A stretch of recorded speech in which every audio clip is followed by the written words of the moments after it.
Let's talk GoPro Hero 8. There are a lot of videos that have been released that are saying that the GoPro Hero 8 is going to shoot at 120 FPS, possibly capable of 8K resolution. There are a lot of rumors about this camera. Now, one thing that we do know is that it's going to be better than the last GoPro. Now, here's why I'm making this video, because recently I'm in the market for a camera, but I don't want to spend thousands of dollars on a camera that's capable of shooting at 4K. Why? Well, because if you look at the specs of these cameras that are almost $2,000, you'll see 30p. What is 30p? Well, 30p is 30 frames per second, and 24p is 24 frames per second. Now, what can our eyes see at? Well, your eye is actually capable of detecting up to 1,000 frames per second. What's amazing, though, is that anything around 60 frames per second is actually indiscernible. Yes, your eye can tell the difference, but it's indiscernible. So if I were to play a video game at 60 frames per second, it would basically trick my eye into thinking all these still images per second are actually a continuous flow or a movie. But in reality, it's just a bunch of frames changing really quickly per second. So why is this important when we're talking about the GoPro, and why is the FPS important? Well, if you look at some of these really high-end video cameras here, you can actually see that the frame rate here is limited to 30 frames a second. 30p means 30 frames a second. 60p means 60 frames a second. So in the 4K resolution area, this camera, which is Canon, which is a really good brand of camera, I mean, everyone loves Canon, and you can't really go wrong with that. Now, if you look at Canon's professional level camera, you'll see that it's almost $1,400 here. Even if we look at the Panasonic one, this is almost $2,000 here, and you'll see that yes, in 1080p they're capable of 60 frames per second, but in 4K they're not capable of 60 frames a second. In 4K they're only capable of 30 frames per second. So what sets the GoPro apart? Well, the GoPro Hero 8 is rumored that it can actually shoot at 4K in 120 frames per second. So that is double the frames per second of this really, really high quality, high-end Canon camera. Now, why is that useful for a portable sports camera? Well, not only does it have a wide-angle lens, there are linear modes, which means that even though it has a wide-angle lens and a fisheye style lens, that you can actually create a linear a shot with that and make it not have that fisheye kind of camera look. So people are hoping, since the major flaw of the old GoPro was that 4K didn't have a linear mode, they're hoping that on the GoPro Hero 8 they will come up with a linear mode and be able to remove that kind of fisheye appearance aesthetic off of the camera. That's the only downfall. The most amazing thing about this camera is that it can shoot at 120 frames per second, which looks really nice. It is impossible to really discern that it's a video, and action shots will look really nice. And the other thing is that it's twice what this really high-end camera can actually shoot at. So this camera can shoot at 4K at 30 frames per second, but the GoPro Hero 8 is rumored to be able to shoot at 4K at 120 frames per second. So this is useful if you want to make shots, if you want to slow down, or if you want to make a time lapse. And not only that, there is a number of stability features that have been added to the GoPro. It's also, I think, it's waterproof without a case now, and it's got a screen on it, so you can actually see what you're filming, as opposed to the old GoPros. So they've come a long way. The GoPro Hero 8 has come a long way, and they are a much better, more rugged and robust camera. They have ISO and aperture adjustments, and really, this is the camera that I want. This is the camera that I've been waiting for. I don't want to spend thousands of dollars. Now, that's not to say that the recording quality on these cameras is going to be immaculate. This Blackmagic and the Canon camera, all these cameras, the recording quality is going to be probably even better than the GoPro. Literally, they are just huge. They have a huge lens. They have changeable lenses, and they're from one of the best camera companies in the world. But that's not to say that, $400 isn't going to get you a great camera.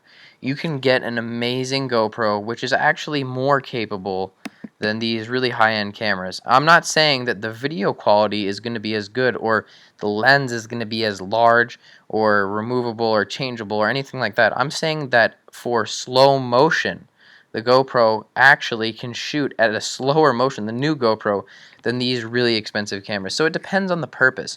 If you're looking for a really high quality shot, then I would say you're probably going to want to have to spend, at least $1,000 on a camera to have a really, really high quality image. If you're looking for something that's going to be able to slow down your shot, then this is the camera that you want, because not only is it very portable, rugged, durable, waterproof, not only does it have a screen and a lot of adjustments, it's also capable of shooting at an insane frame rate. So I've been looking for a camera for a long time, and every 4K 60 frame per second camera is going to be upwards of $1,000. The cheapest one you can find is a Blackmagic camera. It's actually not this particular model, it's a different one. It's called Blackmagic Pocket Cinema Camera 4K. And that is a phenomenal camera for the price, and it can shoot in 4K at 60 FPS. This Canon EOS M50, I'm pretty sure it can shoot at 30 frames per second. So you got to take that into account and keep that in mind. If you're filming skating videos, you're going to want 60 frames per second. A lot of videographers will tell you that that's overkill, and 30 frames per second is more than enough. But it really just depends on what you're shooting. Because if you're shooting action shots a lot, if you look at a 30 frame per second video of an action shot, it will be discernible and it won't look like it's blurry or choppy or laggy, but the actual image of the skateboarder moving will be blurrier than if it was at 60 frames per second. 30 frames per second is half the amount of frames, and so the image won't be as clear. Now, that's not to say that 30 FPS is not good. 30 FPS is amazing, and there are a lot of movies, and actually all of the TVs have 30 frames per second. A lot of things shot are at 30 frames per second, except for The Hobbit. I think that was shot at 60 frames per second. And actually, I'm pretty sure that it's actually around 24 frames per second on TV. So it's not to say that if you get a 24 or 30 frame per second camera that it's going to be choppy imaging. It has nothing to do with that. That's not true at all. What I'm saying here is it depends on how amazing you want your shot, how slow you can go. The higher frames per second, the more images it takes per second, the slower you can slow down your footage. So if you look at the Canon camera here, in our highest resolution, we can only slow it down to 30 frames a second. But if we were to look at the GoPro Hero 8, right now we only have stats for the black. As you can see, we can get 60 frames per second at 2160p, which is 2K. So now let's go on to all these little resolutions here. So what is 4K? Why is everyone talking about 4K? What are pixels? What is all this? Well, 3840 x 2160 pixels. Well, that just seems like a lot of jargon to a lot of people that don't understand this. If you already understand this, then you're probably not going to need to watch this. But 3840 x 2160 indicates that's the width here, and then this is the height in pixels of the image. So my monitor right now is probably something along the lines of 1920 x 1080. But that doesn't mean that a 4K image can't fit on it. And I know this is really confusing, but basically the simplest way to describe this is that this is the amount of pixels, or pixels are, in another word, basically a little tiny dot on your screen that can light up in either red, green, or blue. Now there's a difference between OLED and LED pixels. LED pixels are light-emitting diodes that have a backlight. Now there's going to be red, green, and blue, and they're going to be right next to each other, and basically the red, green, or blue pixel is going to light up, and then the backlight is going to illuminate those pixels, and that will make up an image. So each pixel will change red, green, or blue according to the color. A certain amount of red, a certain amount of green, a certain amount of blue. If you zoom in, you'll actually be able to see each pixel is made up of a little layer of red, a little layer of green, a little layer of blue. And yeah, and so LED displays have the backlight behind them, and then organic LED displays are different. Each each organic LED is actually lit up itself. So the blacks in an organic LED display and the whites, the contrast, are actually going to look better in an organic LED display. But it doesn't change pixel density or anything like that. That's a completely different factor. So why is 4K resolution so amazing? Well, that just means that you have more pixels per inch, or PPI, than a 1280, or excuse me, 1920 x 1080 pixel resolution. So this is a pretty standardized resolution, 1080p, that people have been using. And then you have 2K, which is 2160p. So you always take not the width, but the height here, and then basically that will discern, this number here. So 1080p would be 1080, 720p would be something x 720. Now here we have 3840 x 2160 pixels, which is our 4K resolution, and that is the best resolution right now because it is more pixels per inch, so you're going to get a better image. Now, is it really necessary to have 4K? No, it's not. You can shoot videos in 1080p that are going to look a lot better. What are the advantages of 4K over 1080, and what are the advantages of 1080p over 4K? Well, 4K is a lot more pixels, so it's going to be a lot more data.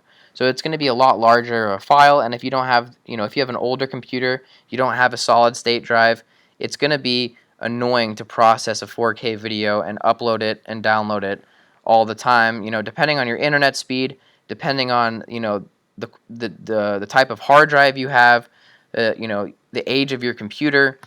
You might not want to use 4K resolution if you're not ready for it. But there are some people that have the internet bandwidth, that have, a fast enough processor, a fast enough, new enough computer, a solid state drive that is accessing the memory instantly. It's not spinning a disk to access the memory. Then those are the people that should get the 4K resolution. So I hope this video is informative to you, and I don't want to say that the GoPro is the best camera, but for certain purposes, it's an amazing camera. I made this review. I'm not paid or sponsored or anything by GoPro, but I made this video because I just wanted to say that this is an amazing advancement in technology. This camera is something that can fit into your hand. It's nothing the size of one of these cameras, but it can actually shoot at a higher frame rate than these expensive cameras, which is kind of hard to believe for me. So I hope that helps you make a decision. I mean, obviously you have the fisheye lens on this, and one of the complaints was the linear mode. They really wanted GoPro to make that linear mode where you can kind of eliminate the fisheye look on GoPro, and people complained that that linear mode wasn't available in the 4K resolution. So that's something that we hope GoPro will include with the 8. And the other thing that we also hope is that the stabilization will be just as good as with the 7. So some people were amazed at the image stabilization of the 7, and this really comes out in time-lapse videos, which are another amazing feature of this camera. It has amazing little features, time-lapse and time warp, and you can actually move the camera around and time-lapse at the same time. It doesn't have to be a still time-lapse. It has stabilization. It has an amazing resolution, has amazing frame rates, has adjustable ISO and aperture, and I think the only problem with this camera is battery life. I mean, they're not perfect. If you look at some of the reviews on Amazon, you'll actually see that there are a lot of problems with the GoPro, and it's not a perfect camera, but they are on the right path, and they are doing all the right things, and they're including all the right features. They just have to work the bugs out. So I really hope that you learned something, and I hope this helps you. Just leave a little like and a comment below, and remember to subscribe to my channel and hit the bell notification if you want to see more videos like this. Thanks for watching. I know it was a lot of rambling on, but I'm trying to discuss a camera that I'm really looking forward to buying.